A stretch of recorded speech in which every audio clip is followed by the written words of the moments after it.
a young Egyptian man was going through tough circumstances, and he used to post on Facebook, with all his posts reflecting despair, indicating that he was struggling with mounting debts and difficult conditions that many of those reading his posts every day might not even know about. So imagine that instead of advising him, praying for him, or even quietly disappearing without a prayer or anything, someone comes out and tells him, just take a pill and give your mind a rest. And here, they advised him to take one of those pills, so he actually went and took it. And we know that very often suicide is just an idea that comes up because circumstances become so overwhelming that the person can't see a day when things will get better. And one of the strange ironies is that I've come across many stories of people who wanted to commit suicide but didn't actually die. Instead, their difficulties only increased and became even harder. At that moment, he certainly wasn't thinking about the side effects or the pain he would face, like shortness of breath, or how long he would suffer before dying, that is, if he actually died at all. All these things are hard to consider for someone who is only thinking about hurting themselves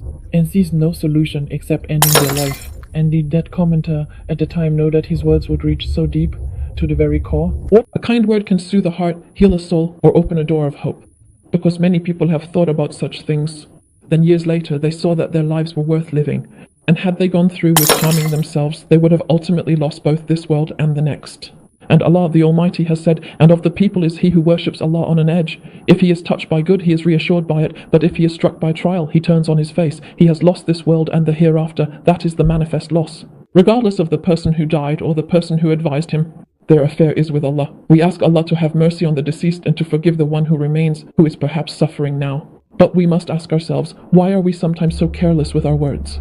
Especially words that we know someone will receive, which could completely change their life, even turn it upside down.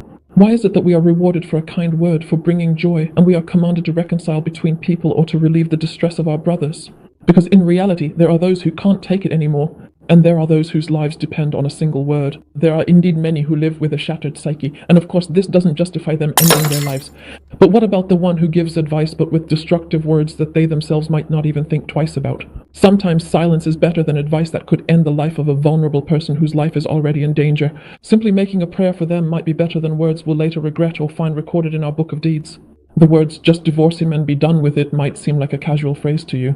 But it could be the cause of a woman suffering for her entire life, simply because she loves her husband and can't bear to be apart from him. Something you may not have considered when you threw those words at her. The words, divorce her, there are many other women, might seem harmless to someone, but they don't realize that with those words they've destroyed a home and shattered a family that could have been wonderful with just a little effort and a few attempts. The words, if I were in your shoes I'd explode, might be easy for you to say to someone, but with them you ignite a fire that was dormant. You bring back to life wounds and issues that were covered and hidden. The words, my parents never even asked where I'm going or where I've been, is a message that can make a good son feel like he's in a prison with his enemies, when he used to see them as normal before you uttered those words of yours, and so many other things that are often said, sometimes as a joke. Words may seem like a simple, insignificant thing, but a single word can revive a soul, or it can kill one. It can plant goodness, or it can ignite pain and open up old wounds. It can incite harm against oneself or others, or a lack of patience and acceptance.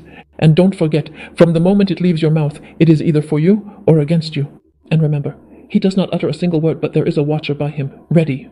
Then I'll conclude by saying, God's mercy is vast, even for that person who made the comment, who didn't appreciate its weight, and didn't calculate the impact of their words. They never imagined their words would penetrate so deeply and cause such harm. And I'm not talking about him specifically. God is able to deal with him. He can grant him forgiveness if he repents and makes amends, and no one can block God's mercy. But we must remind ourselves and learn from this. It's a message for everyone. Say something good or remain silent, because you might speak and exhaust yourself, while the one who remains silent is better than you, causing neither harm nor benefit. And remember the words of the Messenger of God, peace be upon him, in the Hadith. Indeed, a servant may speak a word that is pleasing to God, a word he doesn't think much of, and for it God raises him in rank. And indeed a servant may speak a word that incurs God's wrath, a word he doesn't think much of, and for it he will be thrown into hell.